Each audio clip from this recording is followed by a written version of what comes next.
Teman-teman sekalian, kita sudah bisa namanya mengurus rekomendasi pindah sekolah dari Dinas Pendidikan. Nah, bagi teman-teman yang ingin tahu bagaimana detailnya bisa simak terus videonya.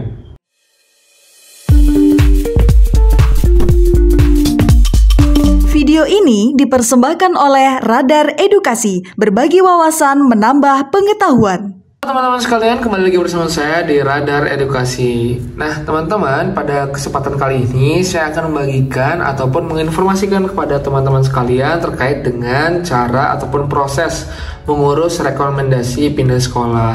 Nah, bagi teman-teman yang belum tahu, rekomendasi pindah sekolah ini biasanya dilakukan ketika seorang siswa ingin pindah dari satu sekolah ke sekolah lainnya. Nah, ini terutama jika proses ini lintas kota ataupun provinsi. Jadi dari kota A ke kota B siswa ini pindah. Nah, ada berbagai syarat dan juga ketentuan yang harus dipersiapkan ataupun dibawa ketika kita ingin mengurus rekomendasi pindah sekolah.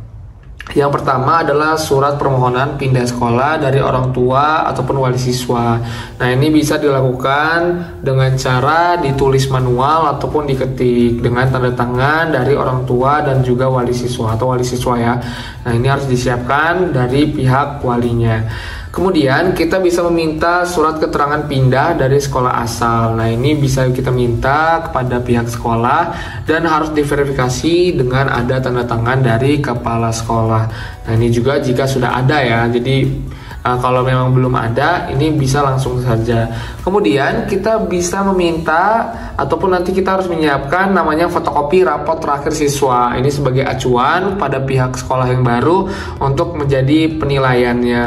Kemudian yang harus kita siapkan yaitu fotokopi kartu keluarga seperti yang ada di sini dan juga akte kelahiran siswa. Nah, ini sebagai acuan dalam pembuatan rapor di sekolah yang baru. Nah, ini jangan sampai salah nama dan juga keterangan yang ada di situ.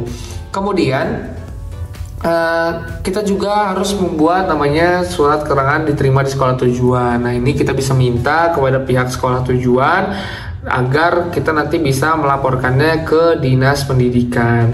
Nah, adapun prosedurnya yaitu kita mengajukan permohonan ke sekolah asal ya. Nah, ini kita ajukan, nanti dari pihak sekolahnya akan mengeluarkan surat keterangan pindah ataupun surat rekomendasi sementara. Nah, kemudian yang kedua adalah menghubungi Dinas Pendidikan. Jadi kita datang ke Dinas Pendidikan setempat. Nah, kita tanyakan persyaratan dan prosedur spesifik untuk rekomendasi pindah sekolah. Yang ketiga, kita bisa mengajukan namanya dokumen ke Dinas Pendidikan. Nah, nanti kita serahkan semua dokumen yang tadi diminta ke loket pelayanan Dinas Pendidikan. Nanti setelah itu ada verifikasi dan juga penerbitan rekomendasi. Nanti jika semua sudah persyarat terpenuhi, nanti akan dikeluarkan surat rekomendasi pindah sekolah dari Dinas Pendidikan. Kemudian nanti kita bisa membawa rekomendasi ke sekolah tujuan. Nah, ini untuk agar lebih dipermudah lah untuk kita bisa prosesnya. Mungkin seperti itu teman-teman yang dapat saya sampaikan. Terima kasih. Sampai jumpa di video lain kali. Dadah.